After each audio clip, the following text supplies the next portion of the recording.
welcome to episode 6 of the Valheim MiniBuild series.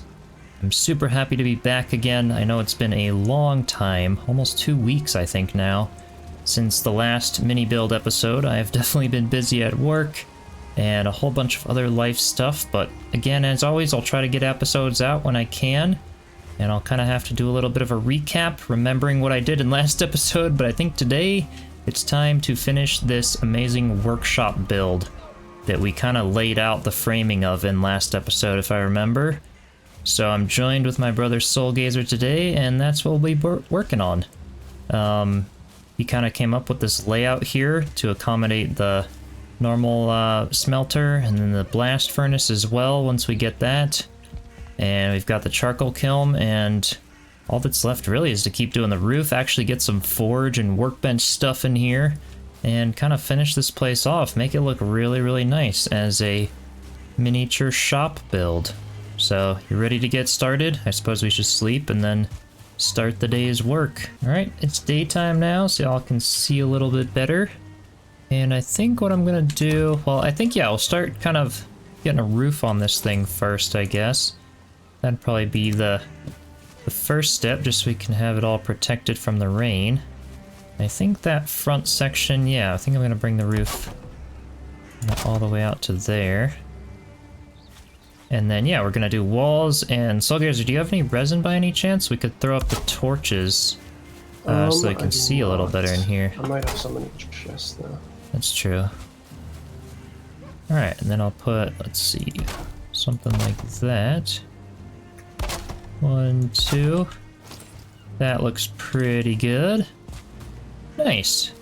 Now we're just gonna do the 45-degree roofs up here to kind of frame in or cover this whole section. It'll also be high enough to accommodate some sort of a loft if we want that for some storage.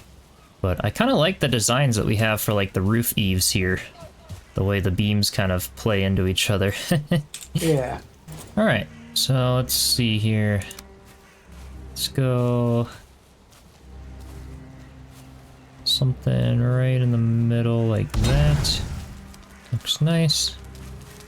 And something like, let's see here. Something maybe there. I think what, does that look centered and about the same height? Yeah, that looks pretty good. Cool. I feel like lighting is everything, just lighting that now makes it a lot easier to kind of see the whole picture and do the building. Actually I gotta take everything. And let's see, I'll put some walls. Just some little half walls here. I think this is where the forge is gonna go. And this area might actually be fairly good for either the black forge, once we get that. But I guess we'll see. That kind of closes it in, but keeps it open at the same time, which looks really, really good. So, okay, so you want to kind of do the roof house? Oh, nice. You're already starting to work on that. Cool. Yeah. All right, I will, let's see. I'll do some roof supports here.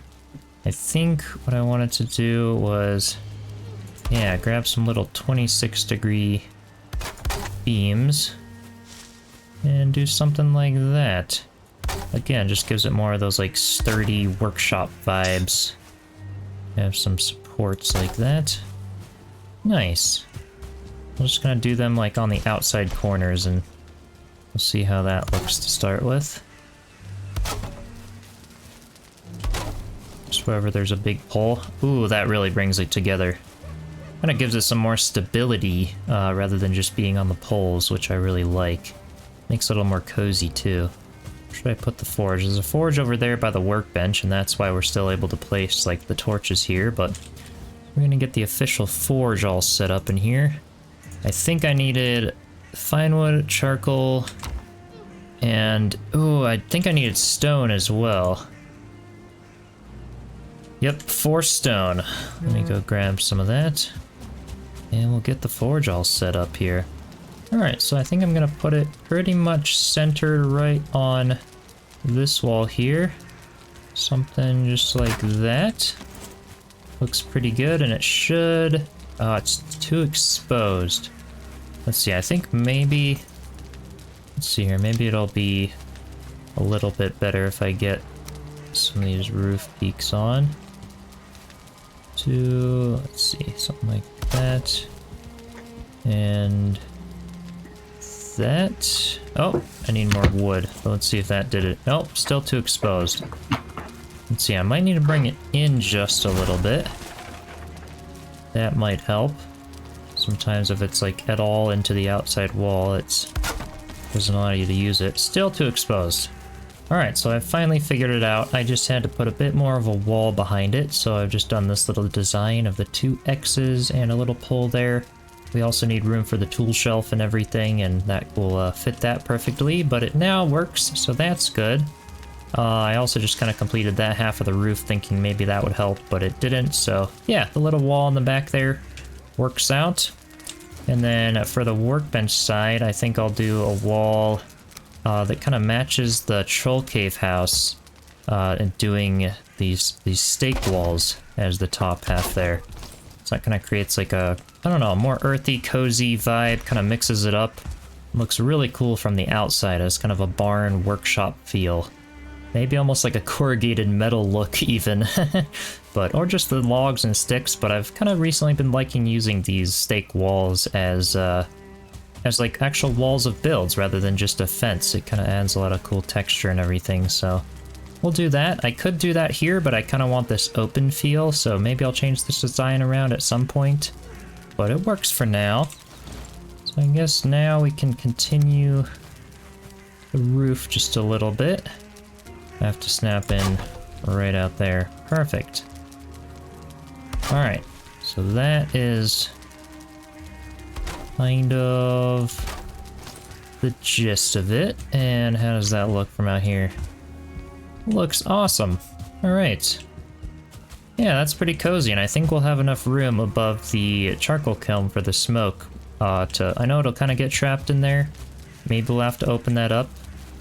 But hopefully it will end up working out. Then maybe I'll do 2 of those, just to kind of be consistent with that top ridge beam there. Nice. That looks really, really good. Alright, let's get some forge upgrades in now. So I've got the stuff in my inventory, hopefully for the bellows here, and then possibly the forge cooler as well. But for the bellows, I think I'm gonna just kind of phase them back into the wall as far as they'll go. Something like that. That feels pretty good. That's pretty centered on the forge, and then still allows you to get back to the workbench here, which we just have a chopping block next to there. So that should work out well. And then I do have enough copper still for the forge cooler, so let me put that right out here. Maybe something like that. That looks kind of nice, right as you enter the build. And yeah, that looks awesome. Now let's get the tool rack above it, because I do have some iron in this chest here. And I should have enough wood as well. I think it's just 10 wood, 10 iron, yep. Or 10 wood, 15 iron, there it is. And I'll just go kind of right at that point there. I'm debating going, yeah, I don't know. I think right here is probably a good spot for that. Kind of right at the point. There's Soulgazer again. He's getting kicked off sometimes. I think hey, it looks like it worked. He just had to update Steam. Yeah. Cool. All right. Well, what do you think of the workshop here? I'm liking it. Liking it a lot, yeah. Seems to be pretty good. Yeah, and I think we'll have plenty of room for the black forge on this side if that's what we want to do for it. Later down the road, I think that'll fit. But yeah, these things are just so massive. It really is insane. Like we were saying in last episode, man, this charcoal kiln itself could be a whole tiny build. So the workshop kind of has to be probably one of the biggest builds here in this series, but gotta accommodate what Valheim has. So we'll build that, but yeah, I'm just loving the coziness of this series still. It's so cool to come back to this build again after a couple weeks and be like, yeah, you know, it kind of brings me back into that vibe. It's a lot of fun with this series, so hope y'all are still enjoying it. It's definitely got some cool little builds here. Alright, what else to finish off this this shop here? I think this is looking pretty good. Let's try this. How does it look to have have the supports kind of going all around it. That actually kind of looks clean. Where'd you end up going, Soulgazer? Oh, you're back in your house. I'm in my house looking for some supplies. What do you think of these two beams that I placed right here? So I did that and that. Does that look better? Ooh. Does it look better? Yeah. Okay. Then I will Just do looks like that it on all the supports sides. roof more, yeah. Yeah, because I did just do them kind of on the outside poles, but if that looks good, then I can kind of do them on all the inside. Maybe we do them there too. Ooh, that looks clean actually. Yeah. That's a cool workshop. All right, I feel like the hanging brazier is, what do you think, right out front? The hanging brazier, maybe with an item stand with a hammer on it. That could be kind of cool, or a pickaxe on it. Like a little item stand with a hammer on it to kind of like, that's actually kind of a neat idea.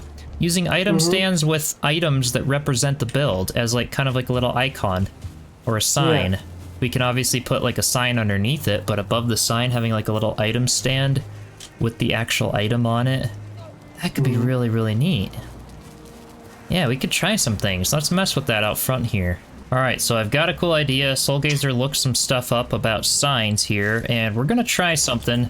It may or may not work, but what I'm gonna do is place a sign right in the middle here, and then the idea that I had was, what if I did an item stand, because they're about the same width, like right next to the sign, and then put a hammer in the item stand, which icon, it kind of labels the workshop, kind of looks like a continuation of the sign. I could also phase the item stand into the sign, but the reason I want it slightly outside the sign is that I can actually put workshop, and we're going to make the text white. We're going to put in the color code for white, which I think is, I don't know, we're just going to try that. I'm not sure how many F's it is. Shop. There it is. Alright, so check that out. That looks pretty cool. Workshop with a little hammer next to it. And then I also found, Soulgazer did some searching about making the size of the text a different size. And to do that, it's just size, and then equals, and then whatever size you want it to be. So for example, if I put 1, and then you gotta close the bracket, it would be super, super itty bitty. And you can do it all the way up, what was it to? 32,000 you said, Soulgazer? I'll just show you 1,000, just so you can see. Oh, maybe it wasn't too big, but yeah, check this out. This is ridiculous. The text is floating up in the sky there. So this idea could be really, really epic if you want to do massive letters up in the sky. Let's go check this out from what will become the tavern. So check that out. It just says work because shop is all the way into the ground. But that is crazy. I did not know that was a thing. And yeah, apparently you can go all the way up to 32,000 for the text size. So right now we're just gonna keep it at default. So, because I don't really want to have a massive text, but that could be a really epic trick if we wanted to do that at some point. But yeah, what do you guys think of that? Text with a little item stand with an icon next to it to kind of show what it is. I think that looks really, really cool. And then I went ahead and put a hanging brazier in here so that we can get our shelter and fire buff. And then I think right over the sign up there in that top corner would be a great spot for a lantern once I do unlock that with Mistlands. So that would be super, super cool. But with that said, it will still be a little bit of time till we can create our blast furnace here and completely finish this workshop. But hopefully y'all enjoyed this little workshop build. I think it turned out really, really well. I think it'll be the perfect size to accommodate what we need. And we can kind of continue the paths off to Soulgazer's house. And in next episode, we'll probably get started on the tavern.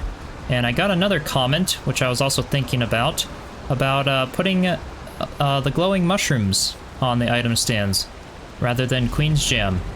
So I may actually end up trying that, maybe in next episode, see how it looks.